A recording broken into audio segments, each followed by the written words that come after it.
주의 종을 후대하여 살게 하소서. 그리하시면 주의 말씀을 지키리이다. 내 눈을 열어서 주의 율법에서 놀라운 것을 보게 하소서. 나는 땅에서 나그네가 되었사오니 주의 계명들을 내게 숨기지 마소서. 주의 규례들을 항상 사모함으로 내 마음이 상하나이다. 교만하여 저주를 받으며 주의 계명들에서 떠나는 자들을 주께서 꾸짖으셨나이다. 내가 주의 교훈들을 지켰사오니 비방과 멸치를 내게서 떠나게 하소서. 고관들도 앉아서 나를 비방하였사오나 주의 종은 주의 율례들을 작은 소리로 읊조렸나이다. 주의 증거들은 나의 즐거움이요 나의 충고자니이다. 내 영혼이 진토에 붙었사오니 주의 말씀대로 나를 살아나게 하소서. 내가 나의 행위를 아뢰매 주께서 내게 응답하셨사오니 주의 율례들을 내게 가르치소서. 나에게 주의 법도들의 길을 깨닫게 하여 주소서. 그리하시면 내가 주의 기이한 일들을 작은 소리로 읊조리리이다. 나의 영혼이 눌림으로 말미암아 녹사오니 주의 말씀대로 나를 세우소서. 거짓 행위를 내게서 떠나게 하시고 주의 법을 내게 은혜로이 베푸소서. 내가 성실한 길을 택하고 주의 규례들을 내 앞에 두었나이다. 내가 주의 증거들에 매달려 싸우니 여호와여 내가 수치를 당하지 말게 하소서. 주께서 내 마음을 넓히시면 내가 주의 계명들의 길로 달려가리이다. 여러분, 사람들하고 같이 지낼 때 힘든 게 무엇입니까? 말입니다. 말. 이 말을 자기는 이제 좋게 생각을 하고 얘기를 한다 하지만 사실은 그걸 받아들이는 사람은 굉장히 힘들 수밖에 없습니다. 이거는 뭐 어떤 게 바른 말이다, 어떤 게 틀린 말이다의 문제가 아니라 사람들은 이 말로 인하여 힘들 수밖에 없습니다. 교회에 열심히 정착을 잘 하고 가다가도 왜 성도가 갑자기 사라질까? 이유는 신앙이 좋으신 권사님의 한마디에 의해서 다음부터 교회 나오지 않게 돼요. 그러면 그 권사님이 잘못 말했는가? 아니에요. 잘 말하셨어요. 좋게 잘 얘기하셨어요. 기도 열심히 하자고 얘기한 것 뿐이에요. 근데 그것을 어떤 성도님은 저희 같이 이제 함께 하시는 성도님 중에 한 분인데 2년 동안 계속 그 얘기하셔요. 그 권사님이 자기한테 그렇게 얘기했다고. 그러니까 그게 참 그렇다는 생각이 들어요. 여러분, 어려움이 닥칠 때 사람들이 그런 얘기를 하지 않습니까? 어려움이 닥칠 때 또 마음이 힘들 때 가능하면은 친구들 만나서 그 마음을 풀어라. 그래서 마음을 풀려고 친구를 만나는데 어떻게 됩니까? 친구의 말에 또 더 힘이 들어서 돌아오는 경우도 있습니다. 인간의 지혜는 미천합니다. 어느 누구도 좋은 지혜를 갖고 있다 할 수가 없어요. 그런데 하나님의 지혜는 풍성한 줄로 여러분 믿으시기 바랍니다. 하나님의 지혜. 여러분, 사람의 말과 또 그런 어떤 여러 가지 상황 속에 있을 때 사실 예배를 통해서 내가 회복되고 싶지만 또 말씀을 통해서 회복되고 싶지만 말씀이 들리지 않을 때가 있죠. 너무 눌리면 또 뭐 어떤 분이 뭐 이런 얘기를 했다고 하더라도 얘기가 아니어도 사람은 행동만으로도 말이 있기 때문에 그 행동만으로도 예배의 은혜를 우리가 받을 수 없을 만큼 힘들 때도 있습니다. 그런 상황을 오늘 이 다윗도 경험하고 있어요. 자기 그런 삶 속에서의 그 모든 영적인 억눌림, 또 그 괴로움, 사람들의 말들, 그런 것들 속에서 자기 자신이 회복하는 그 길은 무엇일까? 그 길을 오늘 이 다윗이 이렇게 얘기합니다. 바로 하나님의 말씀입니다. 그래요. 하나님의 말씀. 하나님의 말씀을 내가 볼 수 있게 내 눈을 열어주십시오, 주님. 그러면 내 마음이 회복될 것 같습니다. 이 고백이에요. 17절에서 18절 말씀을 한번 보시면 주의 종을 후대하여 살게 하소서. 그리하시면 주의 말씀을 지키리다. 내 눈을 열어서 주의 율법에서 놀라운 것을 보게 하소서. 아멘. 여러분, 일단 우리가 힘든 일이 있으면 좀 약간 영적으로 이렇게 성숙하게 되면 그렇게 얘기들을 하죠. 힘든 일이 있으면 이제 힘드니까 이제 위로한답시고 이렇게 얘기해요. 아유, 하나님의 훈련이야. 하나님의 또 시험이니까 이제 잘 견뎌서 이길 수 있어. 걱정하지 마. 이렇게 얘기를 합니다. 그런데 이 다윗이 정말 솔직하게 잘 고백을 했어요. 힘들 때 어떻게 주님의 말씀을 따라서 나갈 수 있겠습니까? 힘든데. 그래서 아주 솔직하게 고백해요. 주님, 저에게도 후대해 주십시오. 저도 좀 잘해 주십시오. 그러면 주의 말씀을 내가 지키겠습니다. 그리고 내 눈을 열어서 주의 말씀을 좀 볼 수 있도록 도와주십시오. 우리가 그래서 힘들 때는요, 말씀이 잘 안 들어올 때 이렇게 우리도 함께 기도했으면 좋겠어요. 주님, 내 눈이 열려서 주의 말씀이 보이게 해주세요. 주의 말씀이 내 귀에 들리게 해주세요. 그래야지 내가 사니까. 특별한 고백을 하나 하는데 19절에 보니까 나는 땅에서 나그네가 되어 싸우니 주의 계명들을 내게서 숨기지 마소서 그럽니다. 다윗은 왕이니까 그의 삶을 한번 우리가 머릿속에 상상을 한번 해보세요. 늘 사람들에게 들려있지 않겠습니까? 자식들도 얼마나 많고 자식들도 하나하나 보려면 얼마나 바쁘겠어요. 아내들도 여럿 있어요. 또 그뿐입니까? 시중 드는 사람들도 많이 있고 또 고관들도 여러 가지 업무로 인하여서 얘기해야 될 고관들도 많이 있고 또 그리고 사람들도 많이 있습니다. 또 거기다 백성들도 많이 있어요. 그러나 그 모든 사람들 속에서 다윗은 마음을 둘 수가 없다라는 거예요. 그러니까 이 모든 사람들이 막 떠들고 웃고 막 얘기하고 하는데 자기 자신은 꼭 무엇과 같으냐면 나그네 같은 거예요. 나는 다른 사람인 것 같은 그런 느낌을 받고 있다. 이렇게 고백을 합니다. 다윗의 그 공허한 마음을 어떻게 채워줄 수 있겠습니까? 다윗이 갖고 있는 그런 공허한 마음. 아무도 나밖에 없고 남들은 다 자기들만 살아가는 것 같은 이러한 시간들 속에서 그 공허함을 채워줄 것은 오직 말씀밖에 없어요. 근데 그 말씀이 내 안에서 회복이 돼야 되는데 이 말씀이 안 보이는 거예요. 이 말씀이 내 안에서 들려야 되는데 들리지 않는 거예요. 그러니까 너무 힘든 거죠. 다윗의 힘든 것은 사람 때문에 힘든 게 아니라 하나님 말씀이 보이지 않는 게 힘들어요. 그래서 심지어는 이렇게까지 고백을 해요. 20절에 주의 길례들을 항상 사모함으로 내 마음이 상하나이다. 야, 주의 말씀을 항상 사모하기 때문에 마음이 상한다는 거예요. 하나님 말씀 듣고 싶은데 말씀이 들리지 않으니까. 깨달아지지 않으니까. 여러분, 마음을 나눌 수 있는 사람이 있으면 참 좋다 얘기하지 않습니까? 근데 우리가 솔직히 얘기하면 마음을 나눌 사람이 누가 있습니까? 마음을 나눌 사람이 별로 없어요.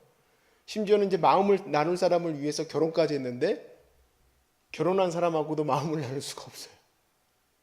마음을 나누면 더 힘들어져. 마음을 나누면 안 돼. 오히려.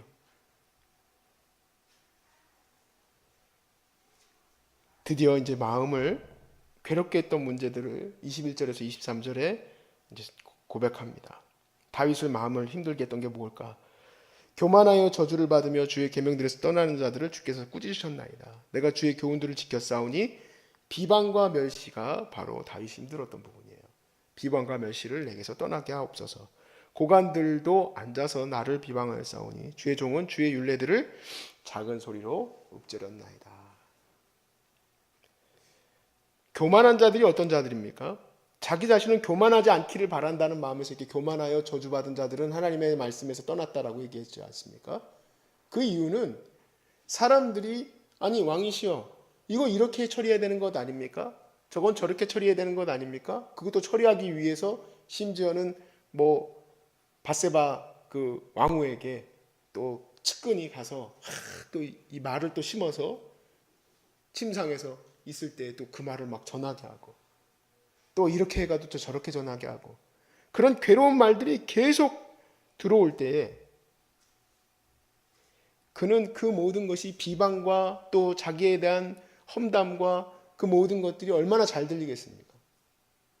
왕은 모든 곳에서 귀와 눈이 있지 않습니까? 그래서 그런 가운데 그가 계속 괴로울 수밖에 없는 거예요. 그러나 그렇다고 해서 그 말들을 쫓아서 그래 사람이니까 그렇게 하자. 내가 당신 말대로 하겠습니다. 라고 할 수가 없는 거예요. 왜냐하면 그렇게 됐을 때는 하나님이 하지 말라는 것을 해야 되는 것들도 있기 때문에 그래요. 교만하여 저주받아서 하나님의 말씀을 떠난 사람들은 사람들의 그런 말들에 의해서 그렇게 떠나게 됩니다. 대표적으로 사울 같은 경우에 백성들이 왜 지금 재물을 얼마든지 거둬들일 수 있는 이 전리품을 못 가져가게 하느냐. 하나님이 가져가지 말라고 했는데 그러니까 그 말에 비방과 멸시에 자기 마음이 녹아내려서 하나님의 말씀을 떠나버리고 말아요. 다윗은 그럴 수가 없었던 거예요. 그래서 자기는 교만하여 저주받아서 하나님의 말씀을 떠난 사람과 같이 아니하기 위해서 22절에 내가 주의 교훈들을 지켰습니다. 그 교훈을 지키는 걸로 인하여, 주의 말씀을 지키는 걸로 인하여 이런 비방과 그러한 말들이 내 안에서 계속 들리오니 나를 지켜주십시오. 그리고 고관들도 앉아서 나를 비방하여 싸우나 그러나 주의 종은 주의 율례들을 작은 소리로 읊조렸나이다. 막 말들을 막 할 때에 그는 오히려 이 입술을 통해서 하나님이 내게 하신 말씀들을 오히려 읊조리고 고백하여서 주의 말씀을 듣기로 작정한 겁니다. 여러분, 우리가 성경에서 보면은 압살롬 사건을 한 번만 보셔도 여러 사건들이 많이 있습니다. 막 그 다윗과 신하들이 충돌하는 장면들이 많이 나 있는데, 압살롬의 사건에서도 뭐 최고의 군대 지휘관 아닙니까? 요압 장군이. 근데 압살롬을 데려오는 것을 위해서 충원하는 사람이 요압이에요. 그런데 결국에 요압 장군이 압살롬을 데려오고 나서는 관리를 안 해주는 일로 인하여서 이제 더 큰 일이 벌어지게 됩니다. 이 압살롬이 소위 말해서 진노하게 된 거죠. 내가 다 쓸어버리겠다. 쿠데타의 원흉이 된 게 또 요압의 충고 이후에 그 후속 조치가 안 돼서 일어나는 사건이거든요. 그러니까 사람들의 말은 오히려 다윗을 괴롭히고 심지어는 사랑했던 아들도 죽는 일도 벌어져요. 그러니까 그에게 가장 중요한 어드바이서는 누굽니까? 그가 가야 할 이 모든 것을 이끌어갈 일들의 중요한 인물이 누굽니까? 하나님밖에 없는 거예요. 하나님밖에. 하나님 말씀에서 떠나면 자기는 무너져 내리는 거예요. 아들도 잃어버린 적이 있고, 물론 그것은 간음해서 아들이 죽었지만 그런 일들도 있고, 자기 삶에 일어나는 모든 일에 하나님을 떠났을 때에는 반드시 어려움이 닥치지만 하나님 안에 있을 때는 그가 살 수 있거든요. 그래서 24절에 그는 이렇게 고백하죠. 주의 증거들은 나의 즐거움이요 나의 충고자니이다. 주의 말씀이 즐거움이고 주의 말씀이 충고입니다. 그래서 우리가 매일 왜 말씀을 보고 하나님을 큐티하고 또 예배하고 이렇게 하는가? 왜냐하면 그 말씀 안에서 내 상황이 발견되어져야 되기 때문에 그래요. 내 상황이 발견되어져야 내 자신의 문제들이 해결되어질 수 있기 때문에. 두 번째 문제로 지금 이 다윗이 고백하고 있는 것은 영적으로 자기가 바닥에 처한 상황이에요. 영적으로 완전히 바닥에 처해 있을 때 그 영적으로 바닥에 처해 있는 상황을 다시 회복시키는 것은 하나님 말씀밖에 없다 이 얘기예요. 25절에 내 영혼이 진토에 붙어 싸우니 주의 말씀대로 나를 살아나게 하소서. 여러분, 영혼이 지금 영적으로 너의 상태가 어떠냐 하고 어떤 처녀에게 물었더니 땅을 파고 지하로 들어가고 있습니다 그러더라고요. 땅을 파고 지하로 들어가고 있대. 도대체 영적 상태가 바닥이라는 말을 어떻게 얘기할 수 있을까? 제가 가만히 앉아서 생각해 봤어요. 영적 상태, 몸이 좋아요? 몸 상태 어떠세요? 아까 선생님도 저한테 전화로 물어보시더라고요. 지금 감기가 약간 와 있으니까 몸 상태가 어떠세요? 그래서 제가 이렇게 코도 이렇게 좀 이렇고 이렇습니다 하고 정확하게 내 육체적인 부분이니까 설명할 수 있어요. 영적 상태를 어떻게 설명해요? 내 영적 상태가 바닥에 있다는 것을 어떻게 설명할 수 있겠습니까? 마음이 힘들다는 것이 영적 상태가 안 좋다는 거하고는 이퀄 관계가 아니에요. 마음은 힘들 수 있지만 영적으로 풍성해질 수 있어요. 육체적으로 힘들 수 있지만 영적으로는 풍성해질 수 있어요. 항상 이퀄 관계가 아니거든요. 근데 기도도 안 하고 말씀도 안 듣고 또 맨날 사람들 속에 매여 있고 일 속에 매여 있고 술 먹고 이렇게 되면 이제 자기 자신이 알죠. 아, 내 영적 상태가 바닥을 치고 있구나. 하나님 안에서의 인풋이 없을 때 그때 영적 상태가 문제가 있음을 알게 되는 겁니다. 그래서 26절에 내가 나의 행위를 아오매, 내가 나의 행위를 아랜다 얘기해요. 내가 내 죄를 압니다. 나의 행위를 아뢰오매 주께서 내게 응답하셨사오니 주의 율례들을 내게 가르치소서. 주님의 말씀을 가르치시면 되겠습니다. 같은 의미를 이제 쭉 나열을 했습니다. 27절에서 30절까지 말씀 보니까 나에게 주의 법도들의 길을 깨닫게 하여 주소서. 그리하시면 내가 주의 기이한 일들을 작은 소리로 읊조리리이다. 나의 영혼이 눌림으로 말미암아 녹사오니 주의 말씀대로 나를 세우소서. 영혼이 눌려서 녹아내려요. 거짓 행위를 내게서 떠나게 하시고 주의 법을 내게 은혜로이 베푸소서. 내가 성실한 길을 택하고 주의 규례들을 내 앞에 두었나이다. 여러분, 영적으로 괴로워지도록 내 자신을 내버려 둬야 되겠습니까? 아니죠. 영적으로 자기가 망가지고 있으면 영혼이 살 수 있도록 다시금 매달리면 됩니다. 제가 여러 가지 감기가 오면은 제일 먼저 찾는 게 약이지 않겠습니까? 그거 놔둬봐야 뭐 하겠어요. 약 먹고 잘 내 몸이 견딜 수 있도록 도와줘야 되는 것처럼 내 영적 상태가 안 좋은 상태에 있다면은 회복시켜야 돼요. 회복시키는 방법은 뭘까? 이 말씀을 딱 정리해놨어요. 31절에 내가 주의 증거들에 매달려 싸우니 그랬습니다. 하나님 말씀에 매달리는 거예요. 이 말씀은 증거거든요. 이 말씀은 약속에 대한 확신이거든요. 하나님이 이렇게 약속하신 것을 이렇게 이루어 주셨다는 것에 대해서 기록한 말씀이기 때문에 거기에 매달리는 겁니다. 하나님 말씀에. 그러면 내 영혼이 살아나게 될 줄로 믿습니다. 다윗이 어떤 상황 가운데 있었는지 여러 가지의 어려움 속에 있었지만 그가 얼마나 하나님 말씀을 사모했는지 우리가 볼 수 있죠. 이와 같이 여러분 우리의 삶에 온전한 지탱할 수 있는 그 지지대는 하나님 말씀밖에 없습니다. 그 말씀을 붙드시길 바라고 그 말씀으로 인하여서 여러분의 삶이 더 풍성해지시기를 주의 이름으로 축복합니다.